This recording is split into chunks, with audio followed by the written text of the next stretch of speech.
होता, त्यांना कुठेतरी बस स्टँडला सोडण्यापेक्षा म्हणलं सेवा होईल आपली.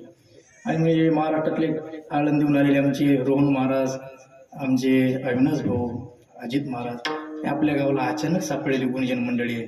ती येऊन आपल्या कार्यक्रमात शोभा वाढवली. त्यांनी म्हणून एकदा जोरदार टाळ्याच्या गळ्यात जोरदार. ते आमचे रोहन महाराज बघा केवढे कुठून उभा राहिला, कुठून उभा तिकडे पाठीमागं बघ वाटायला तुला सगळे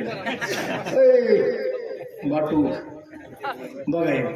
यांनी मर्दंग वाजवला. यांनी या वयामध्येही मर्दंग साधना अवगत होत नाही, मर्दांनी कराय, पण मागच्या जन्मातले मर्दंग वादकच होते. मरताना इच्छा राहिली म्हणून पुन्हा ते मर्दंग वादक आपल्या नशिबाने आपल्याला भेटले आहे. आमचे शंकर महाराज ही सगळी मंडळी आहे. पुन्हा एकदा सर्वांना धन्यवाद. काही चुकलं असेल तर माझ्या बुद्धीचा दोष, योग्य वाटतो गुरुवारांचा प्रसाद. बोला. हरिभक्तीपरायण रामायणाचार्य रोहिदास महाराज मस्के. आता खरंच तुम्ही विराट कोहली सारखाच सिक्स मारला महाराज. त्यामुळं जास्त काही वेळ झाल्यामुळे जास्त काही बोलत नाही. गावकऱ्याच्या वतीनं सर्व संयोजकाच्या वतीनं आपले ऋण व्यक्त करतो.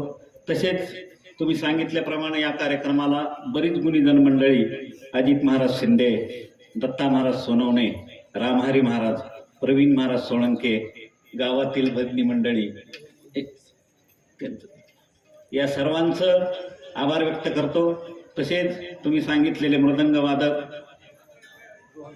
रोहन महाराज देशे पाटील, अविनाश महाराज कदम आवलगावकर, आमच्या इथलं एक वैभव शंकर महाराज फाटे, या सर्वांचे मी आभार व्यक्त करतो. कोणी उठू नका, वेळ झाल्यामुळे जास्त काही उठले की बघा घरी उद्या सकाळी 7 वाजता मिरवणूक निघणार आहे.